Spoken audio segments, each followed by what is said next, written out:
Ngiyanibingelela nonke ngigama likaJesu Kristu. Amen. Igama lami ngu-Akhona Ntuli, angihambi ngedwa, ngihamba nomama uzozethula. Lo okhulumayo uMambusi Vilakazi. Ngiyabonga. Namhlanje sizofunda isifundo number 8. Ngaphambi kokuba singene esifundweni ngizovula umthandazo. Baba sezulwini, siyalibonga lethuba esinalo lokuthi sifunde isifundo. Sicela usitholele umoya wakho oyingcwele ukuthi konke lokho esokufunda kuhlale engqondweni zethu usakhe. Konke lokho sicela ngegama likaJesu Kristu. Amen. Amen. Isifundo sethu isifundo number 8, umprofeti ePatmos. Ivesi lekhanda litholakala ku Johani 13 verse 23. Lifundeka kanje. Kwakuhlezi ekudleni omunye wabafundi bakhe uJesu amthandayo encike esifubeni sikaJesu.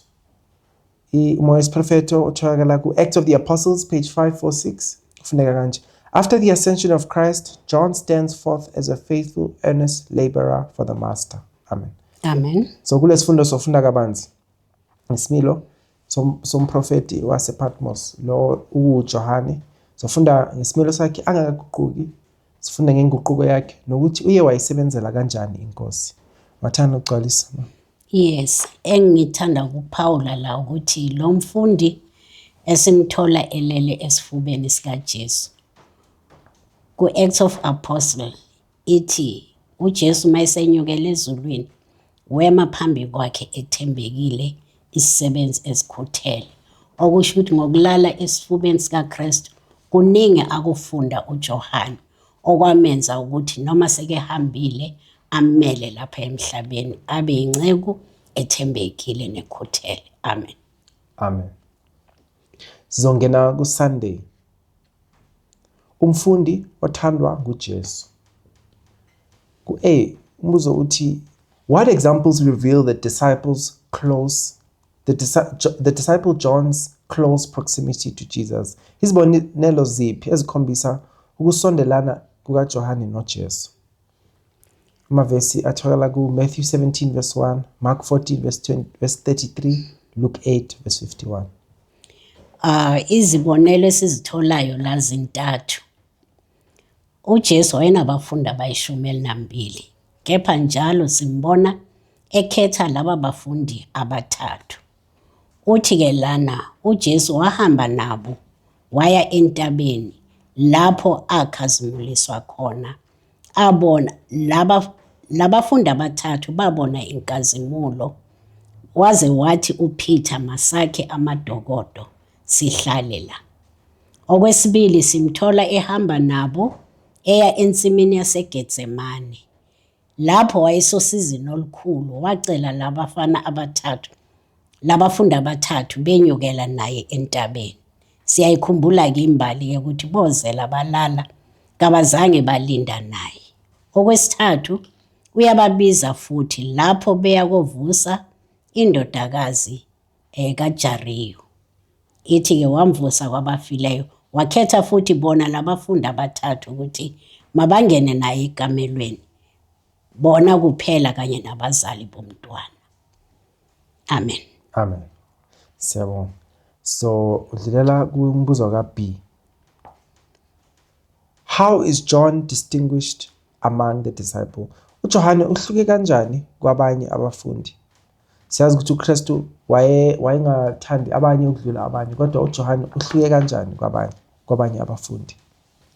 Amavesi atholakala kuJohane 13 verse 23, Johane 21 verse 20, noJohane 21 verse 24.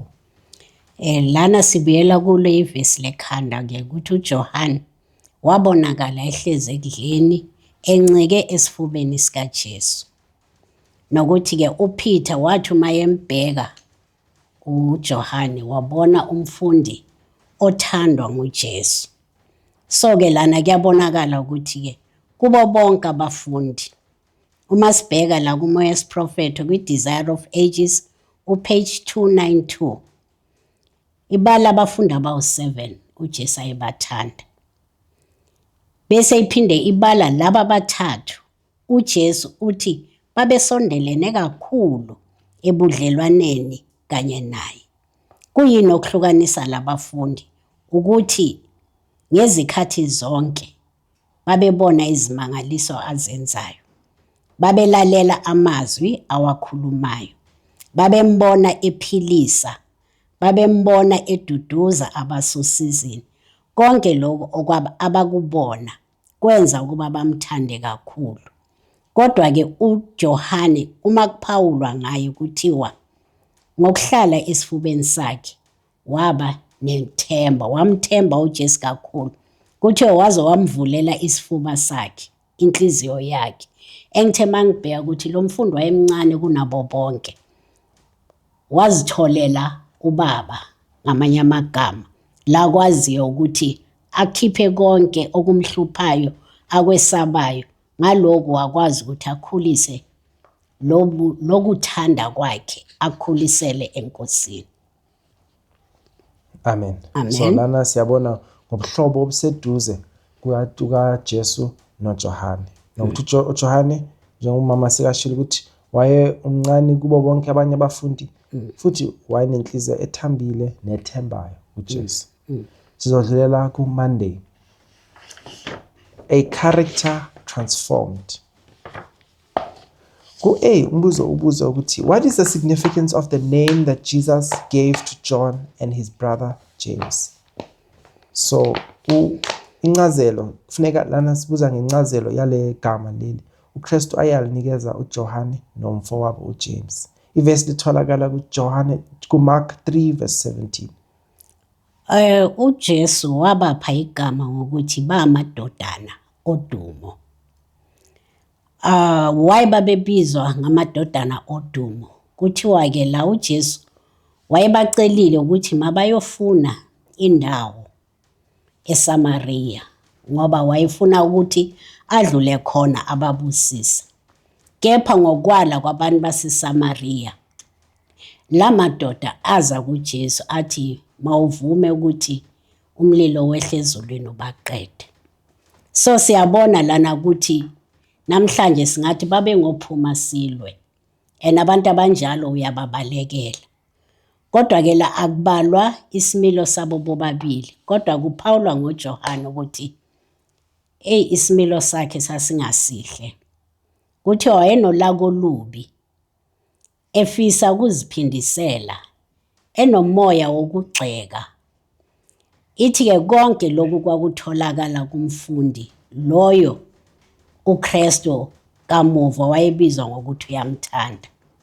Kuthiwa-ke lana wayezigabisa, ezethemba, efuna nokuhlonishwa, kodwa enamawala, ethukuthela uma ethe waphathwa kabi.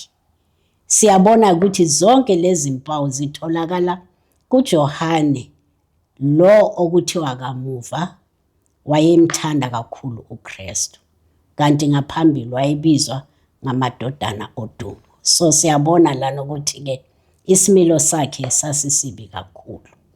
Amen. Amen. So yabo lana ngempela siyabona isimo esisheshayo nesinolaka sikaJohane. Kodwa ku-B umbuzo uthi uJohane wafunda kanjani indlela entsha yokuphatha abantu? Ivesi litholakala kuJohn 13 verse 34 no 1 John 4 verse 7 and 8. Lapha uJohane mayeqala ebhala incwadi yakhe ukhuluma ngothando. Uthando lolu alibona kuKristu. Uze usixwayisa nathi uthi masithandane ngokuba uthando luvela kuNkulunkulu. Uthi abathandanayo bazelwe nguNkulunkulu. Lo onganalo uthando kuthiwa akamazi uNkulunkulu. So kuyabonakala ukuthi uJohane ngokuhlala eduze noKristu wabona ukuthi lo muntu ungibekezelele kwisimilo sami esibi kangaka. Walibona uthando ukuthi-ke azange angilahla, azange angigxeka, kepha wangibekezelela konke.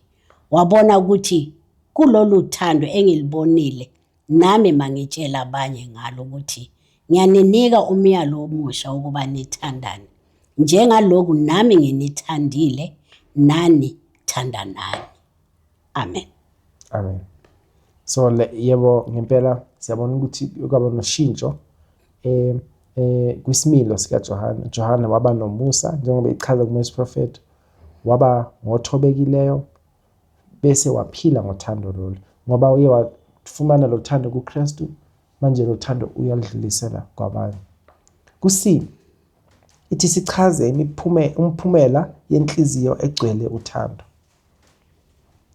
Amavesi atholakala kuJohn 1 John 3 verse 10 and 11 John 13 verse 35. Usaqhubeka futhi uJohane lana ubhala ngothando.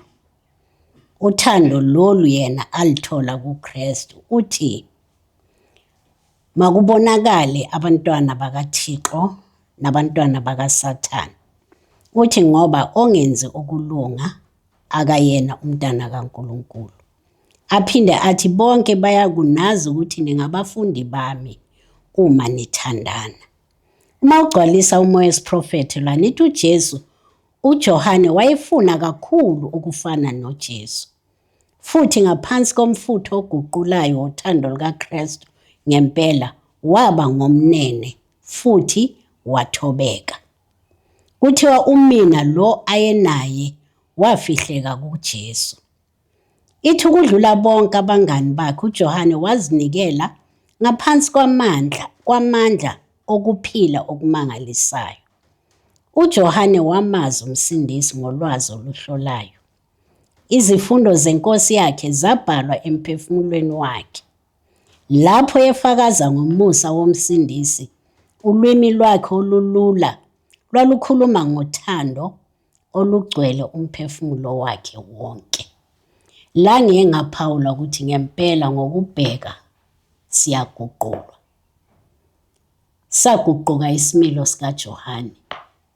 Futhi siguqulwa ukuthi naye wayefisa ukufana noKristu. Nangempela siyabona umphumela wakho uyawubonakalisa ngokuthi aphakamise uthando ukudlula konke. Amen. Amen. Yebo, kafishane ngempela siyabona ukuthi umphumela esimilo sikaJohane siye sagcina sesifana nesikaKristu. Futhi wakhona ukunikeza ubufakazi obuqinile ngaye uKristu. Waba nokuqonda okujulile futhi ngaye uKristu. Sizodlulela ku-Tuesday. Ukuthunyelwa ePatmos. Umbuzo ka-A uthi, after attempts to take the life of John were not successful, where was he eventually sent? uJohane wathunyelwa kuphi? uJohane wathunyelwa esiqhingini sasePatmos ngenxa yezwi likaNkulunkulu nobufakazi bukaJesu. Yithe mangibheka umoya wesiprofetho la ngaphawula ukuthi wonke umlandeli kaKristu uzohlupheka. Ngoba kuthiwa la ephambi kweziphathimandla izimfundiso zompostoli zazihlanekezelwa. Kwaze kwavuka ofakazi bamanga bembeka icala lokuthi ufuna ukuvukela umbuso. Kodwa uma wehla nayo ithi abalaleli bakhe bamangaliswa ukuhlakanipha kwakhe nenkulumo yakhe ebushelelezi. Kodwa njengoba ubufakazi bakhe budelisa, inzondo yabamelene naye yaya yajula. Ekugcineni kuthiwa-ke lo mfundi wafakwa embizeni yamafutha abilayo. Kodwa noma sebamfakile lapho, kuthiwa azange afa. Waze wakhishwa, yingako kwakhethwa ukuthi alahlelwe esiqhingini sasePatmos. Ngithe mangifunda le mbali, ngakhumbula abafana abathathu esithandweni somlilo. Ngakhumbula uDaniel emphandweni wezinkonyama. Naku manje noJohane embizeni yamafutha. Uyaphuma uyaphila. Ngakhumbula ingoma esasihlabelela sebancane ethi, My God can do anything. Ngabona ngempela ukuthi uNkulunkulu angenza noba yini. Kuphela nathi uma sihleli ngokwethembeka kuye. Ngacabanga ukuthi le mbiza yamafutha abilayo ingabe yaphenduka amanzi abandayo. Ngafinyelela lapho ukuthi uNkulunkulu angenza noba yini. njengoba enze esithandweni somlilo ukuthi labo ababebafaka emlilweni kwaba yibo ababesha. Ekugcineni kwabonakala indodana yomuntu phakathi komlilo. Uma bephuma babengenalo ngisho iphunga lokusha. uDaniel laba babemthengisile ukuthi angene emphambini wezingonyama, siyambona ukuthi uNkulunkulu uvala imilomo yezingonyama. Uyaphuma uDaniel. Labo ababenze iqhinga lokumbulala kwaba yibo abangena emphandweni izingonyama zabadla. Ngithe mangifunda ngoJohane ngaqiniseka ukuthi siyadinga ukumethemba uNkulunkulu ngenhliziyo yethu ngoba angenza noba yini. Yingakho athi uma sesimi phambi kwababusi besibuza ngenkolo yethu, masingakhathazeki ukuthi siyakuthini, siyakukhulumani. Uthi yena ngokwakhe uyakufaka amazwi emlonyeni. Masikhumbuleni lawa madoda bese ngwabalile ukuthi aze aphonselwa. uJohane waze waphonselwa esiqhingini sasePatmos ukuthi abe yedwa. Lapho uma uyibheka iPatmos kwakuyindawo yamadwala, kepha babecabanga ukuthi bamvale umlomo ukuthi aphile yedwa kuleli hlane. Kodwa masiqhubeka nesifundo sethu sizobona ukuthi uNkulunkulu wamamukela kanjani. Amen. Amen. Kubi yabuza ukuthi what precious privilege did his banishment present? Njengoba bamthumele ePatmos ukuthi abe yedwa, ukuthi angakhoni ukushumayeza umuntu, ukuthi abulawe izinsizi lapho. Kepha kuke kwenzakala neliphi ilungelo elatholakala lapho ePatmos? Sithole ukuthi kwabonakala kuye indodana kaNkulunkulu okunguJesu Kristu, kanye noNkulunkulu ngokwakhe, kanye nezingilosi. Laba bamphonsela esiqhingini babecabanga ukuthi uzoba yedwa aze afe. Kodwa kuthiwa lana kwabonakaliswa waze wabona umbono yena uJohane. Uma sifunda lana kuMoya wesiprofethi ithi iPatmos bokuyindawo ewugwadule enamatshe, isiqhingi esinamadwala olwandle lwase-Aegean, esakhethwa umbuso waseRoma njengendawo yokudingiselwa kwezigebengu. Kodwa inceku kaNkulunkulu kuleyo ndawo edabukisayo yaba isango lezulu. Lapho evalelwa ngaphandle kwezigcawu ezimatasatasa zokuphila nasemshikashikeni yokusebenza kweminyaka edlule, wazuza ubungane bukaNkulunkulu noKristu nezingilosi zasezulwini. Futhi kubo wathola imfundo yebandla kuze kube phakade. Izehlakalo ezizokwenzeka ekugcineni kwembali yalomhlaba zalethwa phambi kwakhe lapho ebhala imibono ayithola kuNkulunkulu. Lo mbono loyo-ke ithi wayemthumela kumabandla ayisikhombisa. Amabandla la abalwa ngamagama ukuthi kwakuyibandla lase-Efesu, iSmyrna, iPergam, iThiatira, iSardesi, iPhiladelphia kanye neLaodikiya. Sesiyabona-ke ukuthi wayengeyedwa, kepha wavulelwa isango lezulu, wathola abangane abasha esiqhingini. Amazwi nathi asiqinisayo namhlanje ukuthi ekuhluphekeni ungazibona engathi uwedwa, kepha nali ithemba esinikezwa lona ukuthi uNkulunkulu uyohlale enathi ngezikhathi zonke. Amen. Amen. So yebo, lana siyabona ukuthi iPatmos le yaba indawo yokukhuluma noNkulunkulu, and kwaba umthombo walencwadi yesambulo le esambulela okuningi ngokuzayo emhlabeni. Sizongena ku-Wednesday, an encounter with Christ, ukuhlangana noJesu. Ubuza ubuza ukuthi how did Christ appear to John in vision on Patmos? Amavesi atholakala ku Revelation 1 verses 12 to 16. uJesu wavela kanjani kuJohane ePatmos? Ithi wabonakala lapho ehamba phakathi kwezinti zezibane. Kubalwa izimbatho zakhe, kuthiwa zazimhlophe njengeqhwa. Ikhanda lakhe lalimhlophe njengoboya bezimvu. Ithi futhi izwi lakhe kwakungathi inhlokomo yamanzi amaningi.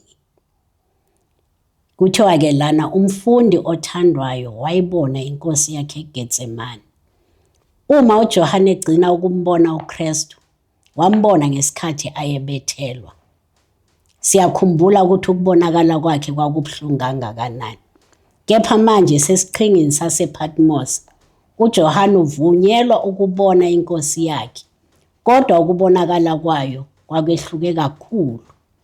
Kuthiwa akaseyena umuntu wesono odelelekile futhi olulazwa ngabantu. Manje umbethe ingubo yenkazimulo yasezulwini. IPatmos likhazimuliswe ngenkazimulo yenkosi evukile. Amen. Amen. So yebo, ngempela siyambona uKristu akusese umuntu osizi. Kodwa sesibona uJohane sekaboniswa uJesu osekhazimulisiwe, osekuyinkosi enamandla futhi eza angumahluleli. Ku-B ithi, what was John's reaction and what commission did Jesus have for him? uJohane makayibona inkosi yakhe seyikhazimulisiwe kanje, impendulo yakhe yaba yiphi and nomsebenzi wanikezwa wona muphi? Amavesi atholakala ku-Revelation 1:17-19.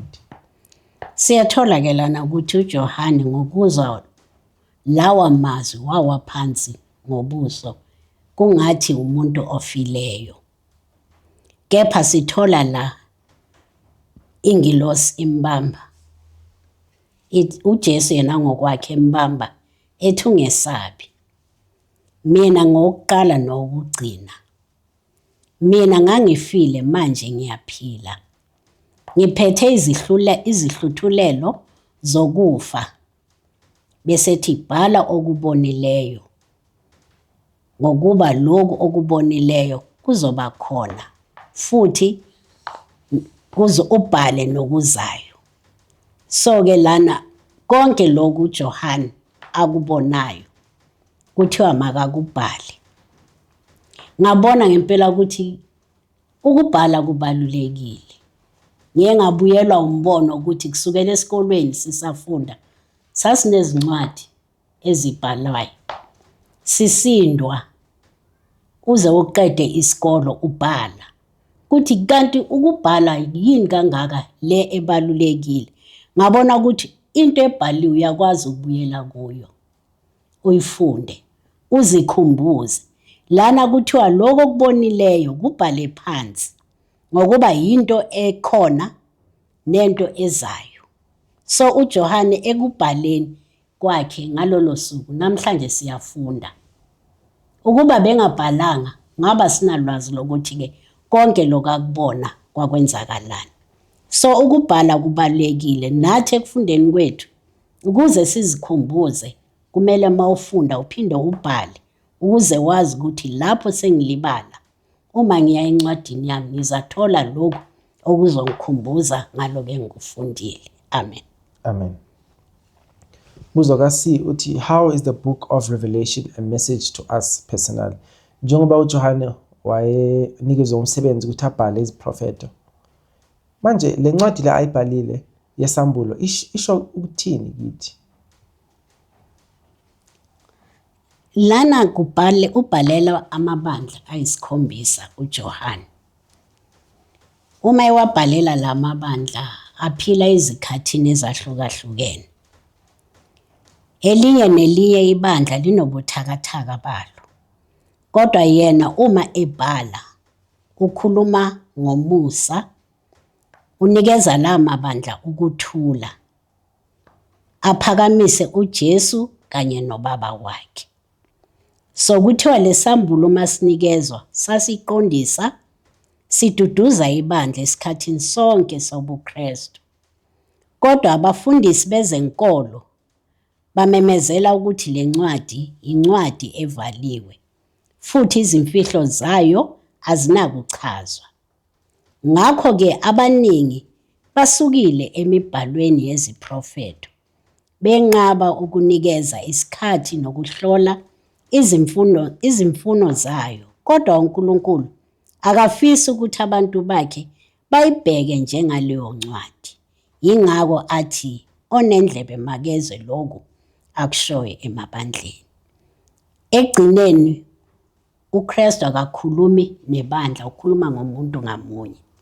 Ngoba masikhumbuleni ukuthi noma athi ukhuluma nebandla, kepha ekugcineni umuntu nomuntu uyakuma esihlalweni eziphendulela ngamazwi athi awafunda, ngamazwi athi awezwa, aba ubufakazi obuqinisileyo kakhulu kumazwi kwincwadi yesambulo yabhalwa uJohane ukuthi-ke akuyona incwadi efihlakele, sivulelwe sona yona sonke ukuthi sifunde sizwe lokhu uKristu akushoyo kithi namuhla. Amen. Amen. Yebo, ngempela la siyabona ukuthi le ncwadi yesambulo kithi kumele siyifunde, siyiqonde ngoba inikeza ukuqondisa, ukududuza nokuxwayisa. Sesizongena kwisigaba sika Thursday, isigaba sokugcina. Isihloko sithi ubukhona bukaKristu buyaqinisekiswa. Umbuzo uthi waka A, what did the vision of Christ among the 7 candlesticks signify? Revelation 1 verse 20. Lana-ke uJohane ubona izinkanyezi eziyisikhombisa okuthiwa-ke zimele izingilosi zamabandla noma izithunywa. Kanti uthi lwezibane amabandla ayisikhombisa. Lana-ke kuqinisekiswa ubukhona bukaKristu ukuthi akalishiyanga lilodwa ibandla.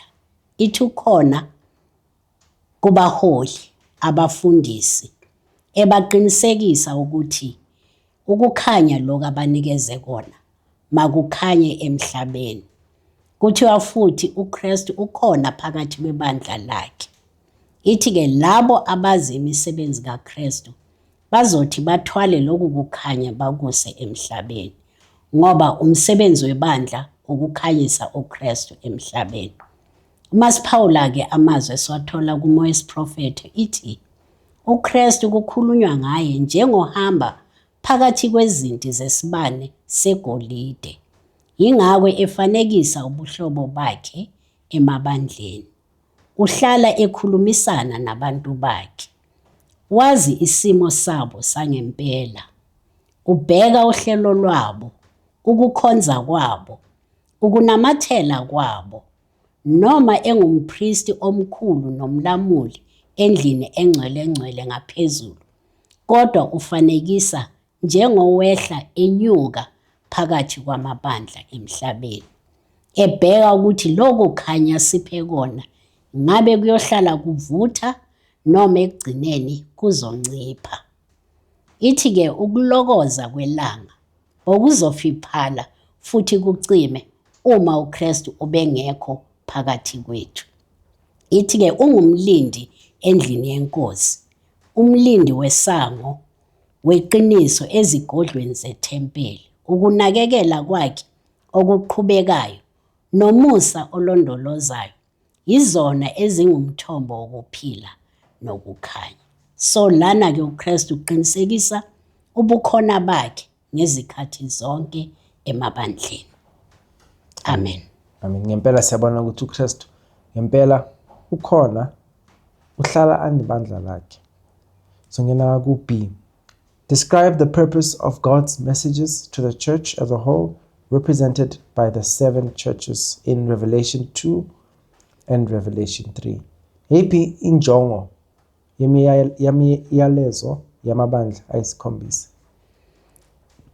Lana-ke uKristu ubonisa uJohane lo mbono kumabandla ezikhathi ezahlukahlukene. Amanye uyawaqinisa ukuthi uthando bewenalo ekuqaleni sewalishiyile.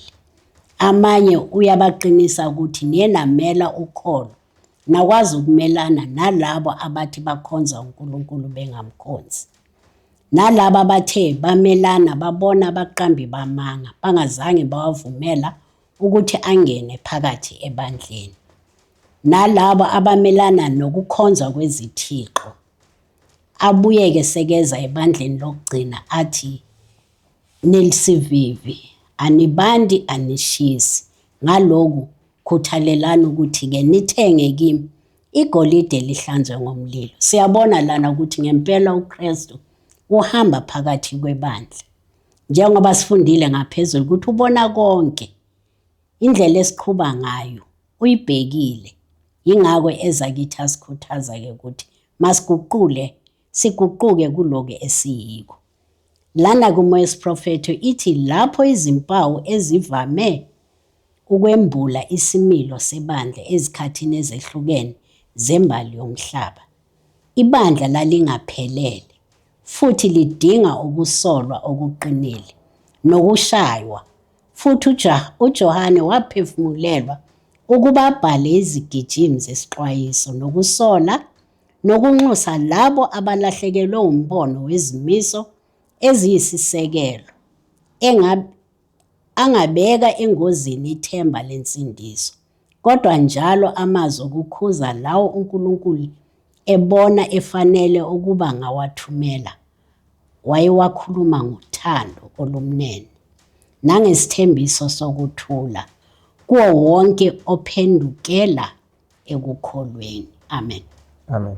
Kuyabonakala-ke la ukuthi uKristu uma ekhuluma nathi ukhuluma ngothando lomnene nanokuthula. Nathi kumele sifunde kuye, sifane noJohane ukuthi uma sibona amaphutha akhona phakathi ebandleni nathi masikhulumeni ngomoya wothando, ngoba lowo muntu loyo noba umkhuza akadeli ibandla, kepha uyabuya abona ngendlela esikhuzana ngayo. Kwangathi-ke lesi sifundo ngempela singafana noJohane. Ukulala esifubeni sikaKristu kwamenza waguquka kwaze kwaba sekugcineni. Sithola ukuthi uye umfundi wokugcina owalala futhi owazilalela kahle, ongazange ahlukunyezwa njengabanye abathe bahlukunyezwa. Inkosi sibusele konke. Amen. Amen. Siyabonga. Sesifike ekupheleni kwesifundo sethu. Lesi besifunda ngomprofeti wasePatmos. Lana sisafunda ngoJohane. Lo bekumfundo osondelene kakhulu noKristu. And futhi eqaleni bekanesimo esinolaka njengoba wayebizwa ukuthi indodana yokuduma. Waguqulwa waba nothando, waba ngothobekileyo futhi. Siyambona eshushiswa ngenxa yevangeli. Wathunyelwa ePatmos la bekuyindawo yokuthi afe khona, kodwa siyabona ukuthi kwaba indawo yesambulo la wambulelwa ngezulu. Futhi lencwadi yesambulo le wayinikeza ukuthi ayibhale kwaba umlayezo wabo bonke abakholwayo nathi namhlanje. uKristu siyambona futhi kule ncwadi yesambulo ahamba phakathi kwezibani. Siyambona ukuthi uKristu uhlala nebandla lakhe, and futhi lamabandla ayisikhombisa awumlando wonke webandla emhlabeni. Ukhona ungathanda ukuqalisa futhi? Yes, ngisithande kakhulu lesifundo somprofeti ePatmos. Isifundo-ke mina engisitholile la ngoJohane ukuthi ngokuhlala eduze noKristu wafunda okukhulu. Ngabona ukuthi nathi ngempela uma singasondela phambi kwaKristu nathi kuningi esingakuzuza. Thina-ke namhlanje asikhona ukuhlala naye physically njengoJohane, kodwa ngokufunda izwi lakhe singakhona ukuthi siguqule izimilo zethu noma zizimbi kanjani. Nethemba engilitholile ekugcineni ngoKristu ukuthi-ke akalishiyanga ibandla. Ngezinye izikhathi singabona ibandla engazuthi sihamba sodwa, kodwa nako amazwi ayasikhuthaza ukuthi ngokuhamba kwakhe phakathi kwezinti uthi usebenza ukulivikela ibandla, futhi nguyena olawula konke, ubhekile naloko kwenzakalayo, asisitheze nasebubini. Ingathi uNkulunkulu singamethemba sibone ukuthi unathi ngezikhathi zonke akasishiyanga. Amen. Amen. Ukuvala sizocela umama asivalele ngomthandazo. Singavala amehlo. Baba wethu osezulwini, umdali wezulu nomhlaba, Sibonga ithuba usiphe lona lokuba sikwazi ukwethula isifundo kubalaleli bethu. Sethemba ukuthi konke esithe sakuphawula kuso bazozithathela kona. Bajule Nkosi ekukwazini, baqiniseke othandweni lakho nokuthula okupha abantwana bakho. Yiba nathi-ke Nkosi ziseza ezinye izifundo ngokulandelana kwazo. Sicela ukuthi zonke sizithathe sizifake enhliziyweni zethu. Ekugcineni sibone nathi singabantu abaguqukile. Konke lokhu sicela sethemba ukuthi uyawusenzela ngaphezu kwezicelo zethu. Egameni elihle lomfowethu uJesu. Amen. Amen. Siyabonga babukeli. Hlanganyelani nathi kwisifundo esilandelayo, isifundo number 9, isihloko esithi uDrago owesifazane nensali. Sesifike emaphethelelweni, ngiyanxusa ukuba ni-like, ni-subscribe, nithumele nakubanye. Amen. Amen.